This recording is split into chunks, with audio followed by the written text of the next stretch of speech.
Good morning, good afternoon, or good evening, my dears. However this moment finds you, I welcome you into my little room, where the window is always open to the air and the sound of birds. I am 82 years old now, and each morning I wake to the chatter of sparrows in the hedge outside, their voices light and quick as if they are gossiping about the day before it begins. On the sill, I keep my pots of thyme and basil, a sprig of rosemary too, because I like to crush the leaves between my fingers and let the fragrance rise. It fills the air with something clean, something honest. I hang letters by clothespins along the edge of the window, letters from old friends, from children of friends, from women who know my story in whispers and want to tell me theirs.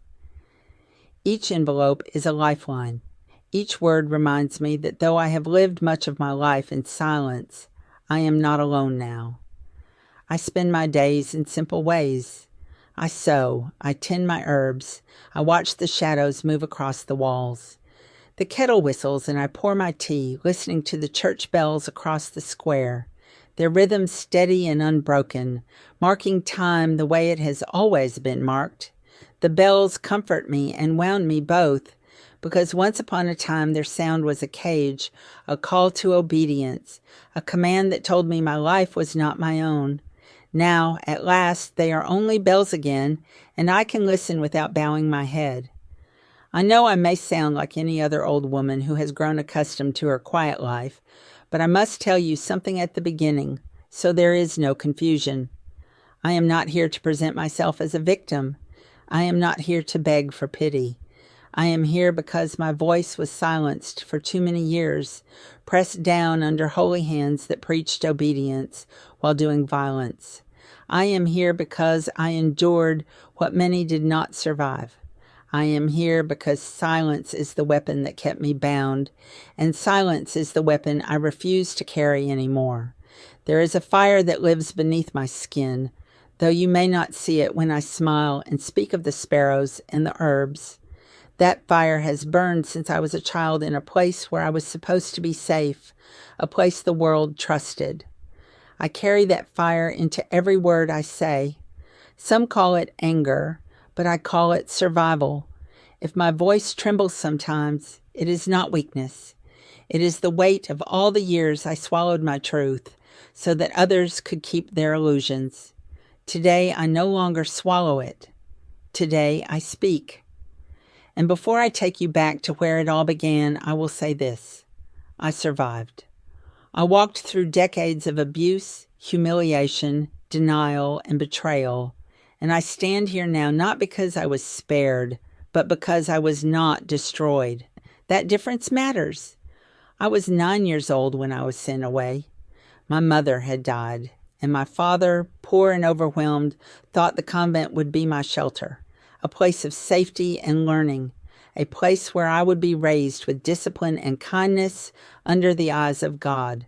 I remember the day he left me there. The stone walls looked like a fortress, gray and towering against the sky, with ivy climbing the cracks and bells that rang so loud they seemed to shake the earth itself. He pressed my hand once, hard, as if to reassure himself that he was doing the right thing. Then he kissed the top of my head and placed me in the arms of the sisters. I watched his back grow smaller and smaller down the long gravel path, and I told myself not to cry because surely I was going to a holy home. The convent smelled of beeswax and incense. The halls were dim, lit by candles and tall iron holders, their flames wavering as though whispering secrets to the air. Hymns drifted through the corridors every morning, voices rising in harmony, echoing against the stone until the sound filled me up like light. I wanted to believe that sound was pure, that it came from hearts untouched by cruelty. The sisters taught us to bow our heads, to fold our hands, to obey without question. Authority was absolute. A child's no had no place there. The idea of refusal was not only impossible, it was sinful. At first, I loved the rhythm of it. The bells marked our hours, the prayers ordered our days, the quiet of the dormitory wrapped around me like a blanket. I trusted them, all of them.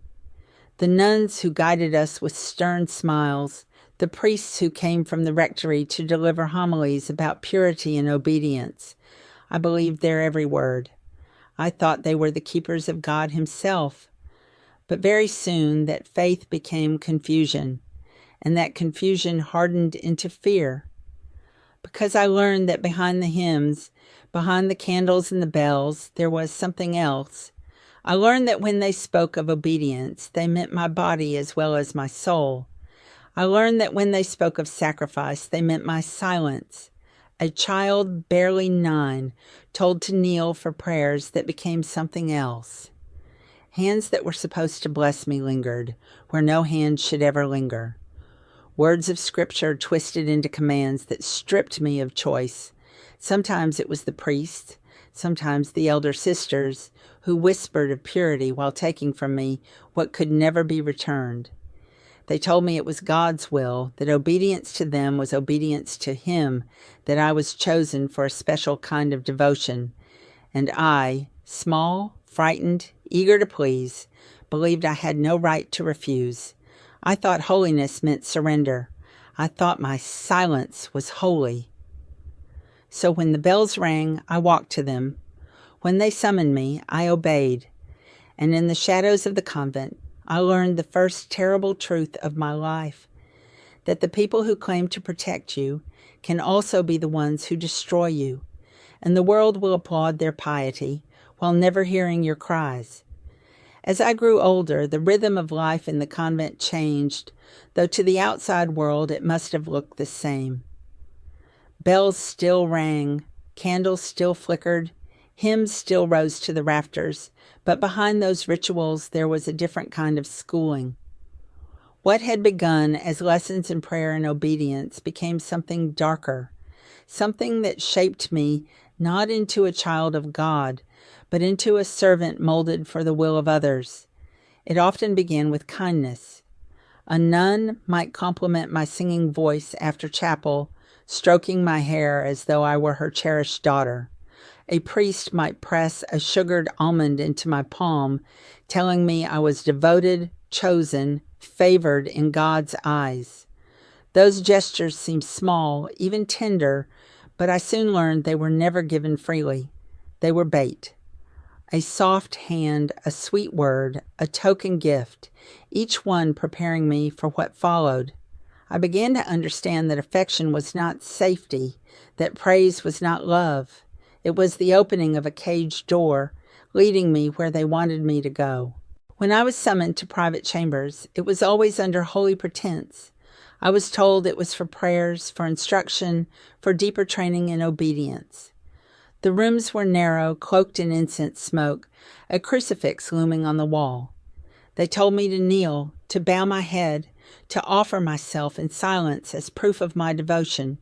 And when their hands did what no holy hands should do, when their voices bent scripture into commands, they insisted it was piety.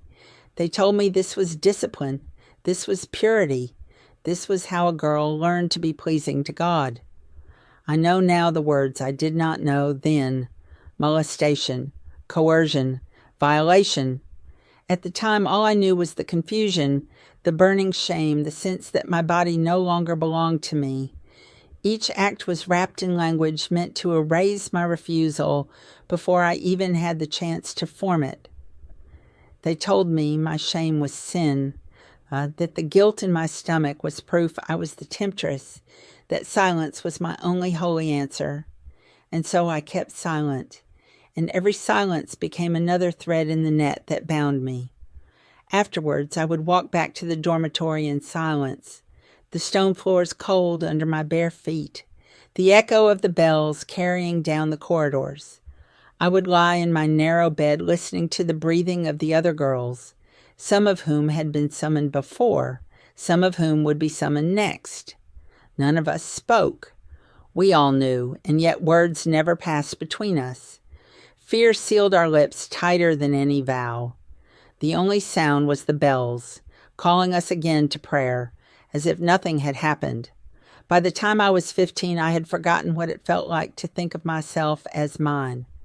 I moved through the halls like a shadow, doing as I was told, keeping my eyes down, folding my hands in the posture of obedience.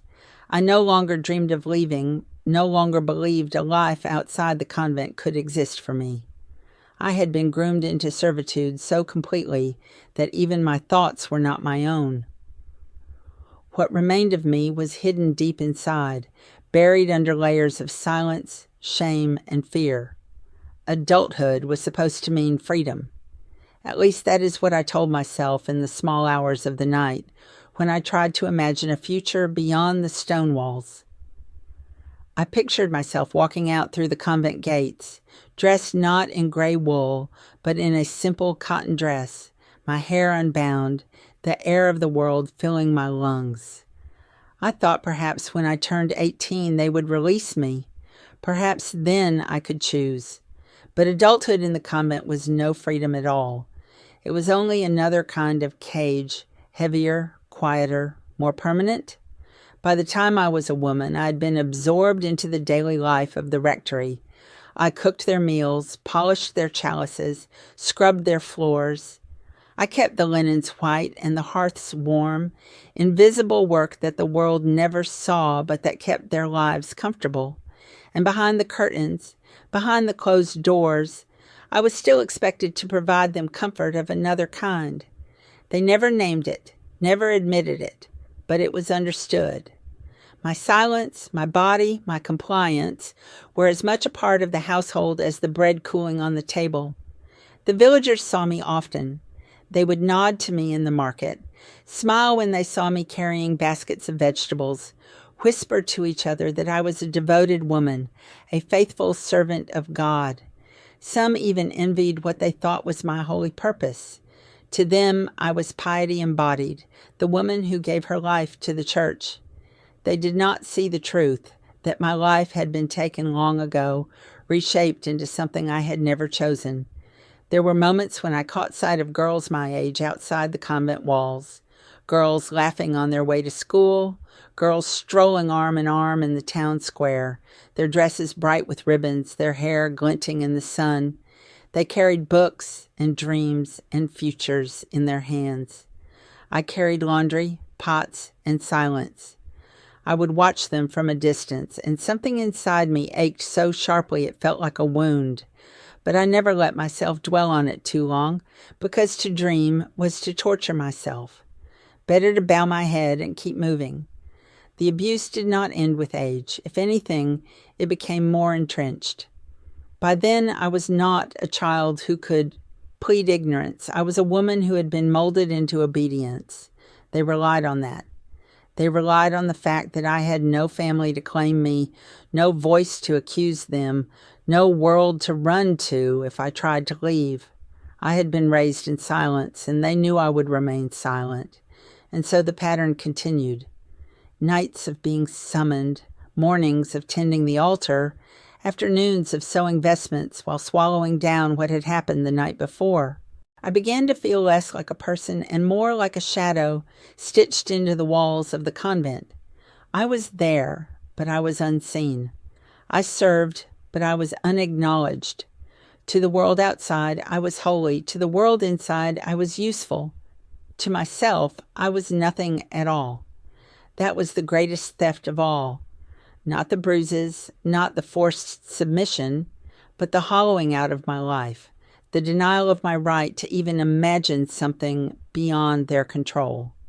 I lived like that for years, and if you had asked me then, I would have told you this was how it would always be. I would have said my fate was sealed. But fate is not always as solid as it seems. Sometimes a crack appears in stone. Sometimes a spark is waiting in the dark. There were times when I tried quietly to resist, not loudly, not with defiance. I had been taught too well to know how dangerous that would be, but in small ways. I avoided lingering alone in the halls when I could. I found excuses to busy my hands so I could not be summoned so quickly. Once, when a priest called for me in the evening, I told him I was ill. My stomach was tight with terror, even as I said it, but I thought perhaps, just once, he would leave me alone.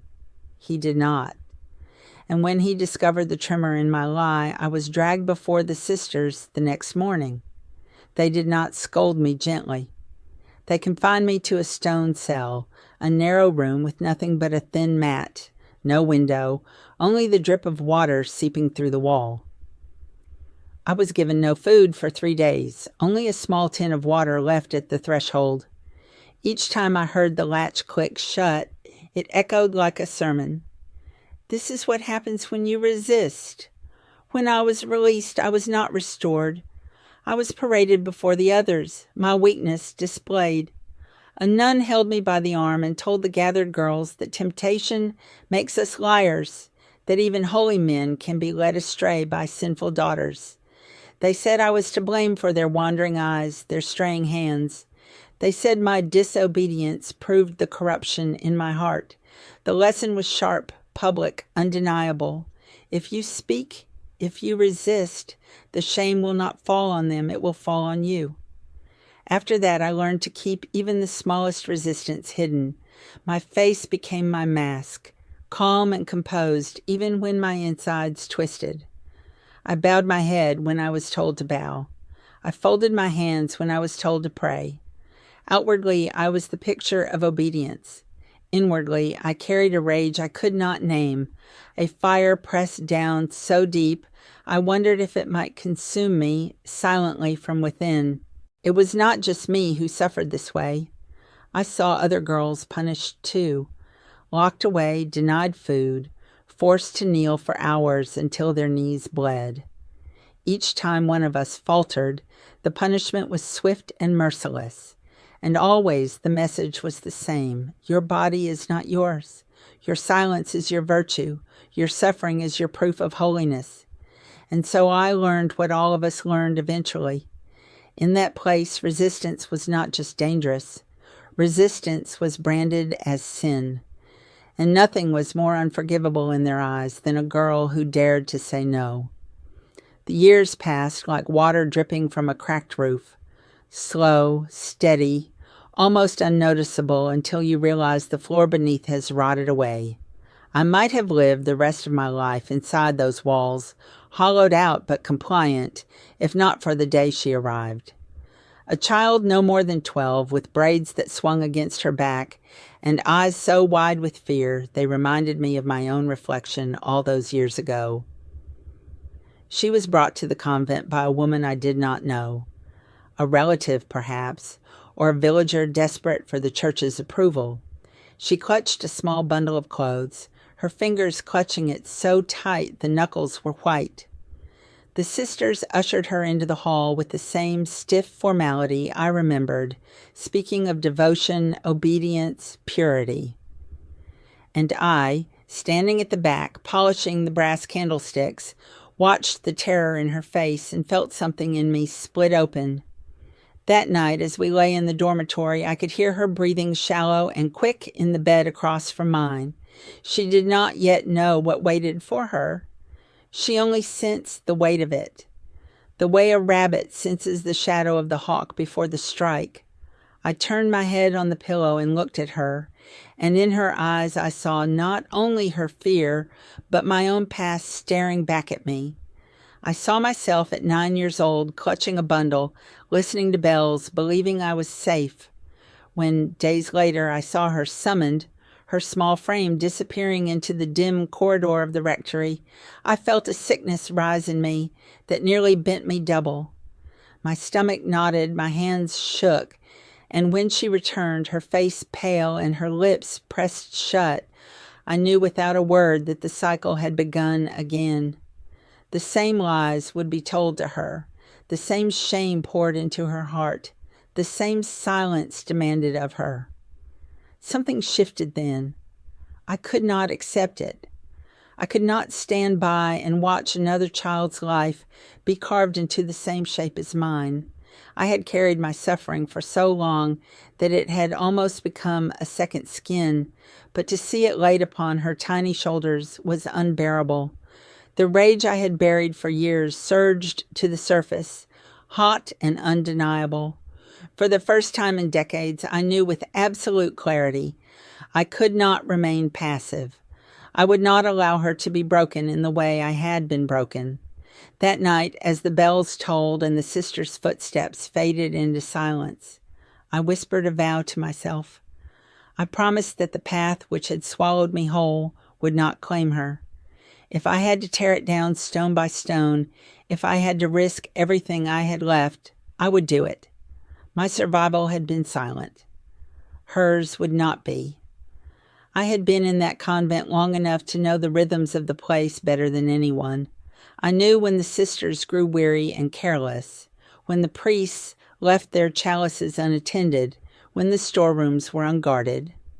Years of servitude had given me an intimacy with their world that they mistook for obedience. They thought I was docile, that my bowed head meant submission, but all the while I was watching, I was learning.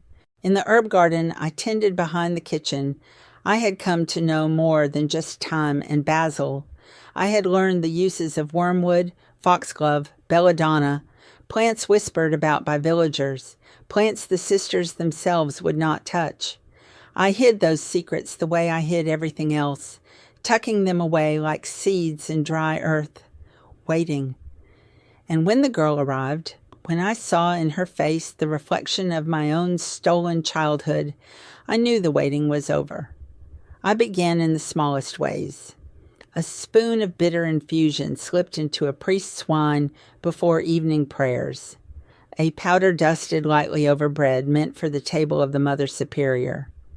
Nothing fatal, nothing that would draw suspicion to me, just enough to unsettle, to weaken, to sow doubt in their bodies. A stomach that cramped, a head that spun, a night of sweating and nausea. They blamed the weather, or the butcher, or their own frailty. Never once did they imagine that the obedient woman in the kitchen, the one who folded linens and polished chalices, was the source. Each act was measured, careful, deliberate. I could not risk discovery. To be caught would mean punishment beyond imagining, and worse, it would leave the child defenseless. So I moved slowly, invisibly, letting each incident pass before daring another. A chalice polished with a tincture that left lips tingling, a robe brushed with a powder that raised rashes on the skin. Nothing that left a trace beyond discomfort, but enough to shake the certainty of their power. And with every small act, I felt something in me strengthen. For years, I had been nothing but a vessel for their control, a body bent to their will. Now, at last, I was turning their rituals against them. Every wafer of bread I kneaded, every cup of wine I poured, held the possibility of resistance. They thought they owned me. They did not. They thought silence was proof of loyalty. It was not. My silence had become my weapon, the mask behind which I plotted their undoing. At night I whispered comfort to the girl, the way no one had whispered to me. I told her to be patient, to keep still, that she was not alone. Her small hand clutched mine under the thin blankets, and in her trembling grip I found the strength to keep going. I was no longer fighting for myself. I was fighting for her. And though the convent bells still rang as loudly as ever, though the hymns still filled the air, I began to hear them differently. They no longer sounded like commands. They sounded like warnings, like omens of the fall I was preparing. The unraveling did not happen all at once. It was slow at first, a thread tugged from a seam, barely visible until the whole garment began to fray. A priest fell ill during Mass, clutching his stomach mid-sermon, his voice faltering before he staggered from the altar. A sister fainted in the refectory, her lips pale, her hands trembling so badly she spilled her cup of broth. The infirmary filled with whispers, and soon the whispers spilled into the corridors. They began to question one another. Was it food? Was it age? Was it sin? They searched for causes, but none of them looked at me. I was still in the kitchen, still obedient, still carrying trays and mopping floors. I bent my head, smoothed my apron, and listened as their confidence cracked. They who had seemed unshakable, these men who thundered from pulpits, these women who wielded rosaries like whips, were suddenly vulnerable. The scandals came next. A villager's daughter returned home from a visit to the convent, with stories that spread faster than the sisters could contain them. A boy serving in the rectory vanished for weeks, only to reappear with eyes hollowed by something he refused to name. Rumors snaked through the town.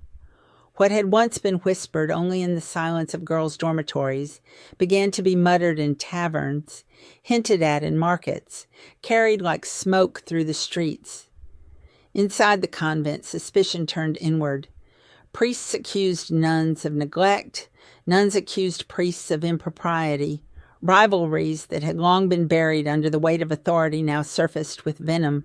They quarreled openly, their voices rising in anger behind closed doors.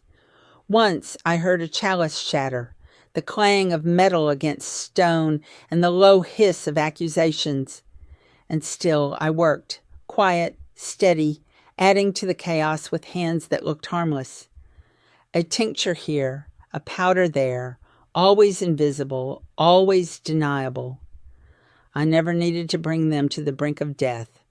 All I needed was to weaken their grip, to let their own corruption fester and spread until it devoured them. My role was only to fan the flame they themselves had lit. The convent that had once seemed eternal, its bells steady, its walls immovable, now felt fragile. Cracks spidered through its authority, and where once I had walked in terror, I began to walk with purpose. For the first time in decades, I felt the weight of fear shift from my shoulders to theirs. I could see it in their eyes, hear it in their faltering voices. They had built their power on the silence of girls like me, and now that silence had turned against them. By then, the child I had vowed to protect clung to my side whenever she could. She watched them fall sick, and I watched them quarrel, and though she did not understand how, she understood enough to know the order was no longer invincible. I would see her eyes brighten when another priest stumbled, when another nun grew pale. Hope, faint and trembling, had begun to creep into her the way fire creeps into dry wood. The collapse was not thunderous, not yet. It was a house sagging under rot, beams weakening one by one, but I knew the fall was coming. I could feel it in the air, in the way the bells sounded less like commands and more like warnings, each toll a countdown to their ruin. The day of my escape did not arrive with a grand sign from heaven. It began like so many others, with the tolling of bells, with the smell of bread rising in the ovens, with the scrape of sandals across stone. But beneath the surface, everything had reached its breaking point. The illnesses that had spread quietly now came in waves, whole corridors reeking of sickness. The arguments between priests and nuns had boiled over into shouting matches so fierce that even the youngest novices cowered in the halls. Scandals in the village grew louder, harder to silence. The illusion of holiness cracked and cracked until at last it shattered. It was in that disorder that the chance presented itself. I had been waiting for it, patient as stone, gathering what little I could. A bundle of clothes tucked into a sack, a pouch of herbs I had dried and kept hidden, nothing more. I knew if I hesitated, if I waited for the perfect moment, it might never come.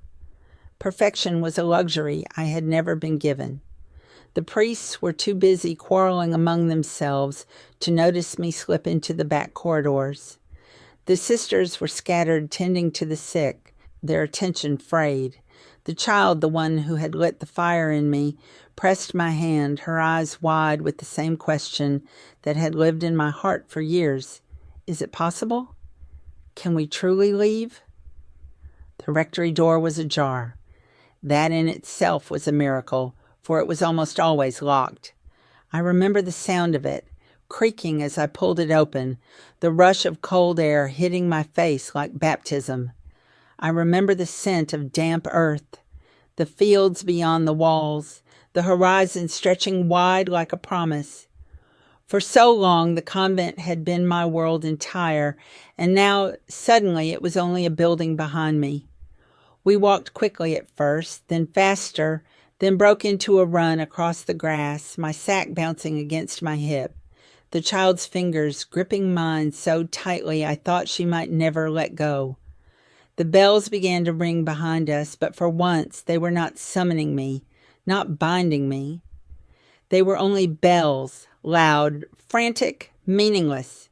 Each toll grew fainter as we ran. When we finally slowed, breathless, far enough that the convent was only a gray outline on the horizon, I felt the strangest sensation. My legs shook, my lungs burned, and yet I was lighter than I had ever been. I was carrying nothing but a bundle of clothes and a pouch of herbs, but I was carrying something greater too, my own life. For the first time in decades, it belonged to me. Freedom was not sudden joy. It was trembling, it was terror, it was uncertainty, but it was mine. I found work as a seamstress in a small village, stitching clothes until my fingers ached. Later, I became a midwife, bringing children into the world with hands that had once been used only to serve others. Slowly, piece by piece, I rebuilt myself. I learned how to walk through markets without lowering my eyes, how to breathe without waiting for a command, how to live without hearing the turn of a key at night. I had been denied adulthood once, hidden away in the shadows of priests and nuns, but in freedom I claimed it at last. I was no longer invisible. I was a woman with a name, a trade, a life of my own making. And though the scars remained, though silence still pressed against me like a phantom, I knew I had torn myself free. Now you have walked with me through my story, and I will tell you why I chose to open my mouth after so many years of silence. It is not for pity, not for sympathy, not for the shaking of heads and the clucking of tongues. It is because silence is what fed them. Silence was the soil in which their power grew. My silence, and the silence of all the girls and women who lived and died without ever being heard. I speak now because I will not leave that silence behind me. When I was a child, I believed obedience was holy. When I was a girl, I believed my body was sin. When I was a woman, I believed my life was already over, stolen before it had ever begun. They taught me those lies with hands and voices and punishments that left marks I carried for decades. But I lived long enough to unlearn them. I lived long enough to discover that holiness does not mean submission, that shame does not belong to the broken, that silence does not protect anyone except the ones who do harm. I stand here not as someone defined by trauma, but by what came after. I survived. That is what matters. I took the fire they tried to burn me with and I turned it back on them. I tore my way out step by step until I could breathe the air of freedom, and I built a life, small, simple, but mine. I stitched clothes, I delivered babies, I fed neighbors, I laughed again. These may sound like ordinary things, but to me they were proof that I had reclaimed what they thought they had destroyed. So hear me when I say this. Even the most rigid, most untouchable system can fracture. Even the tallest walls can fall if you press against them long enough. I am proof of that. My life was not spared by mercy or by miracle. It was reclaimed by persistence, by quiet defiance, by the refusal to remain voiceless forever. And to anyone listening, anyone who has carried silence like a stone in their throat, I say, you are not alone. The silence does not have to last forever. The shame is not yours. The fault is not yours. The scars are not weakness. They are the evidence that you endured. Some will always prefer the illusion, will always protect the powerful and blame the powerless. Let them. Their comfort is not worth more than your truth. And when you finally speak, even if your voice shakes, even if the words come halting, you will feel the ground shift beneath you. You will know, as I know, that courage is not the absence of fear. Courage is carrying fear in one hand and truth in the other, and walking forward anyway. I am not defined by what was done to me. I am defined by what I chose after to survive, to resist, to live. And if there is one lesson my life leaves behind, let it be this. Silence empowers the abuser, but truth, even whispered, can unmake him. That is the end of my story, but not the end of me.